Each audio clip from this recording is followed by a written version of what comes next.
What is going on, everyone? Welcome back to another run here in American Truck Simulator.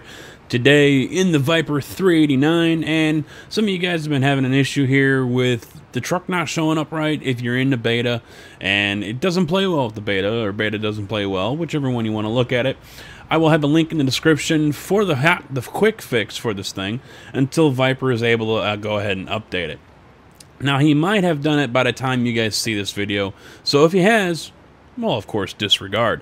But if he hasn't, make sure you put this in there and you put it above the truck in the priority list, and it should show up. A lot of people were complaining about getting a black screen, the truck doesn't show up, something like that in their wallpaper, you know, their main window.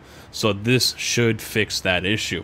So, and I'll discuss another issue I had trying to get this going once I get on the road. But today, got a nice little paint job here from Clunk. I might have shown this one off before, but I was just scrolling through the paint jobs, and I was like, you know what? That looks pretty trick. I'm going to throw it on. So that's what I did. Got a Cat C15500 underneath the hood there, and hooked up to this is a new Lode King grain hopper from Habdorn. It is, of course, the Lode King Hopper Tandem is what it's called here, and it's a very, very nice looking grain trailer. I know a few of you guys who are watching videos, if you're still around, you like the grain videos because you're farmers yourself, you live in the farm fields, whatever, you know, and it looks good. And look at that, even on the reflective tape, Lode King. That is very cool. Now, and I know Lode King has actually liked one of these videos when I showed off another one of their their bottom trailers. So hopefully they like this one as well. There's one more coming up in the near future where it's a drop deck.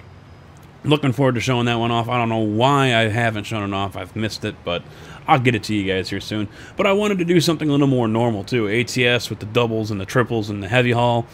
I wanted to get back to some normal trailers here because, after all, that's what you normally see on the road. That's what we normally haul. And don't really want to get burnt out on all the other stuff too fast. There's still a lot of stuff coming. More doubles are coming. Bart just released his double cattle hauler trailers. That is going to be a pay-wear mod, so if you guys are interested in that, go back to my last video where I was hauling the doubles. And I have a link there for Bart's Facebook group, Bart Modding on Facebook. You can go ahead and private message him there for information. But the cattle hauler is also going to be a pay-wear mod. There is one more set of doubles that are coming out, and that one I have a hand in. I'm really looking forward to what he's able to do with it now that he's finally done with the cattle hauler. So hopefully this one is up next on his list of things to do. But like I said, let's get back to a normal trailer. A little bit of a tricked out truck here, but hey, you see that in the farm field sometime too. So it's time for me to shut up and get on the road.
Yeah, let's just get inside the truck here.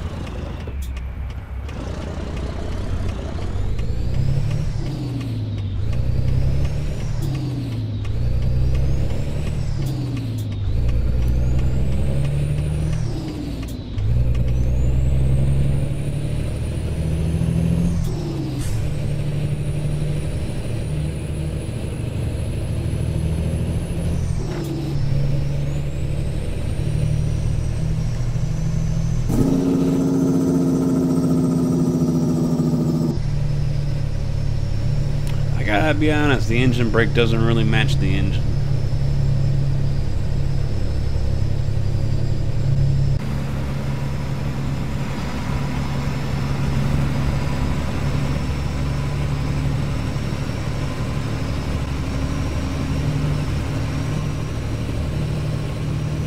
Now, as I cruise down the road here, I'm on a highway. I noticed the Lode King reflective logos, but also the mud flaps all the way across the front there that are part of the trailer, right in front of the landing gear. Even the air pressure lines right there on the rims. Very, very nicely done. Awesome touches. Awesome work from Habdorn. As always, the dude just goes all the way.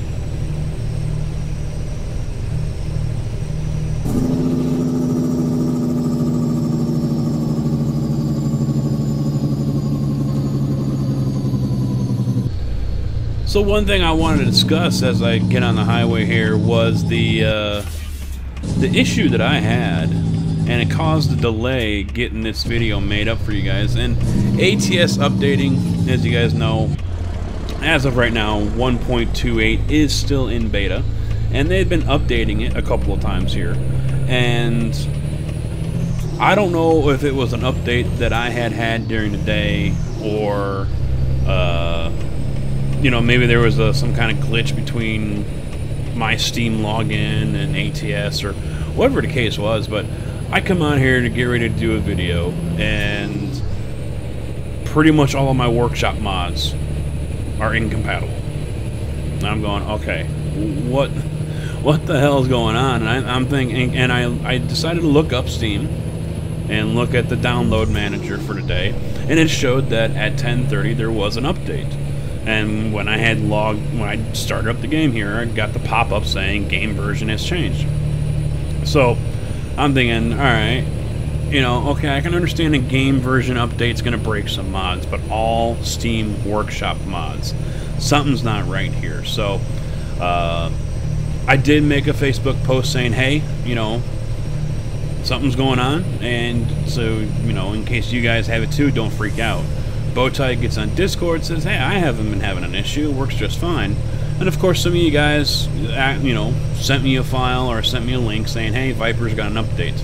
You know, a hot fix, if you will, that you add into your mods list. And like I mentioned, if that has been updated by Viper, then obviously disregard it. You're probably not going to need it. But if it hasn't, make sure you check the description. And make sure when you guys download it and put it in, you put it higher than his truck on the priority list. It has to be above it. But I already had that. He had put that out on the 21st. I had already downloaded it, and I was already on 1.28. I didn't have any issues, but I decided to download it and put it in anyway, just in case. So far, so good. So I decided to go back to it a little bit later, and I'm looking at it, and all of a sudden, everything starts changing. Mods start popping up and moving around, and I look at the priority list, and mods start showing up as if they're being installed. And oh, wait a minute, you know, I'm logged into Steam, nothing's changed there. So I really never did find out at the time of recording this what the issue was, why workshop mods were not showing up for me anymore. I just don't know what that is. So if you guys happen to ever log into your game and you realize, depending on how many mods you have that are from the workshop and all of a sudden they're incompatible, there's probably some kind of lack of communication between Steam and your game for whatever the reason. It could be Steam servers, it could be you got logged out, whatever, I don't know. It could always be something different, you never know. But don't panic, don't freak out, give it some time. Eventually they will load up, because they're not all going to disappear. That's just, you know, multiple authors, it's just not going to happen. So the only reason why they are going to disappear is because something is wrong with the workshop. It's not because they got pulled off. And I probably should just stay behind that. Yeah, I should.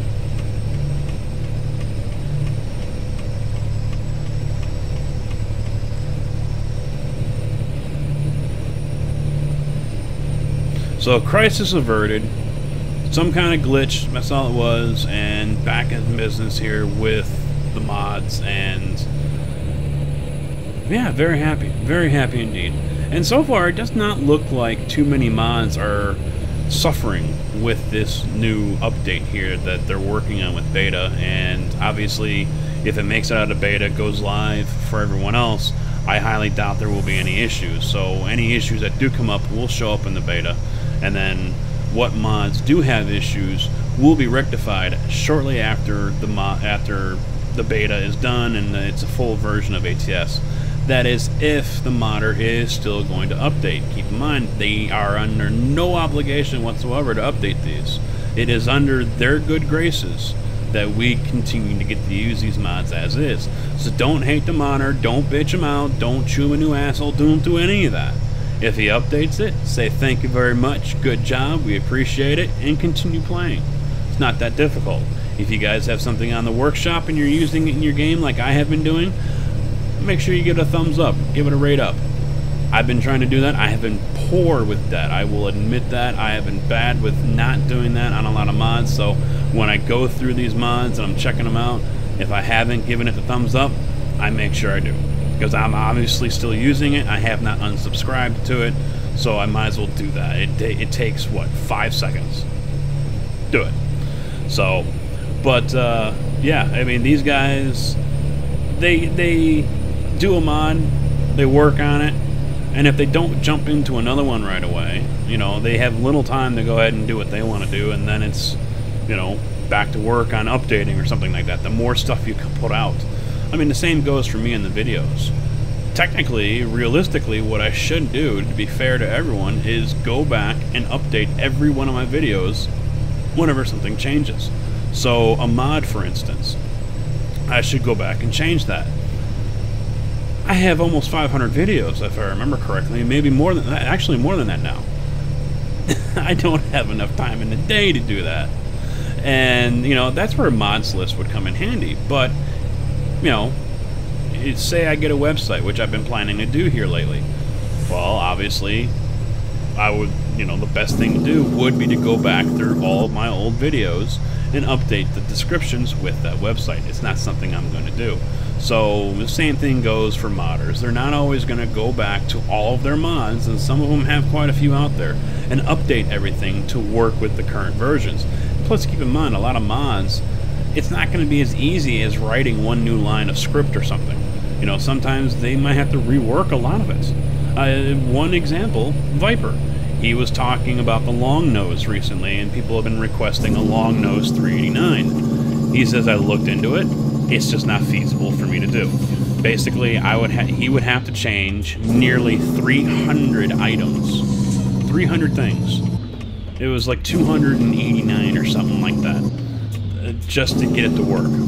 That's just way too much for him to do just to put one option in. Changing up almost 300 other options just to get one.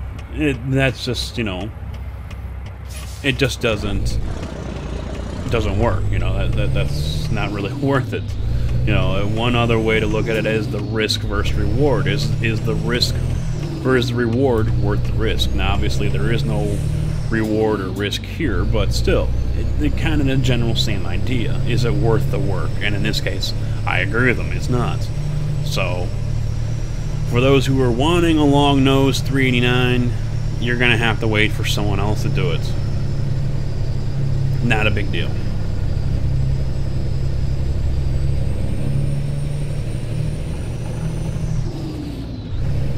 If you guys are not used to pulling trailers like this one thing to remember is, unlike 48 and 53 foots, I can turn this off, I think. Usually, the tandems on the trailer are up a little bit. They're not all the way at the rear. So it makes it easier to turn. These grain trailers here, these hoppers, they're all the way at the rear. Just like the tankers. They're fixed. They're not going anywhere. So you got to make sure you kind of turn a little further, because that ass end is going to be cutting it tight when you come around a corner. So it's really easy to get that thing hung up on something. You got to make sure you turn a little wider than you might if you're pulling a different trailer.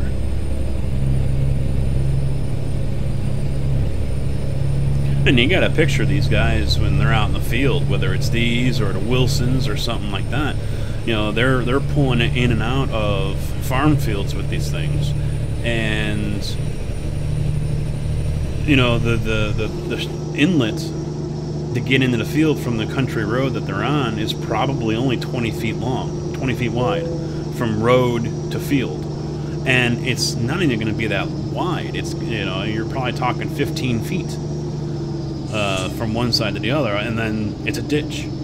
And on a lot of these country roads, it's really, you know, they're barely wide enough for two vehicles to pass each other.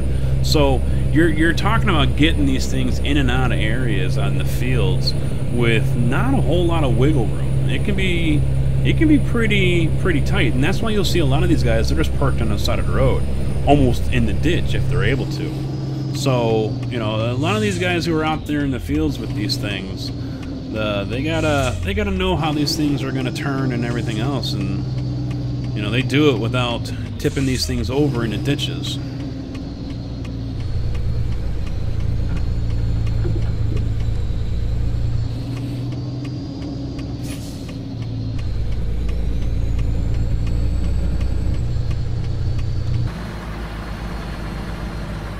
I never did show you guys the cargo. There it is, fresh rice. Only 29,500 is what I have on, so not a whole lot. Better late than never to show you that information. But yeah, as we pull in, I just wanted to get back to basics here. Do a simple run here with a simple trailer. Very nicely done by Habdorn.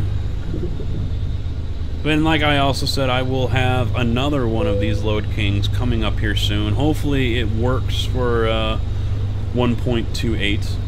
It's been out since March, and I'm not quite sure if it has been updated. But, you know, from the photos, it looks pretty damn nice. So why not go ahead and show that one off to you guys. But that is going to be it for now. I appreciate you guys watching. Hopefully you liked. If you did, make sure you hit that like button. If you didn't, hey, go ahead and be a hater and hit that down button too.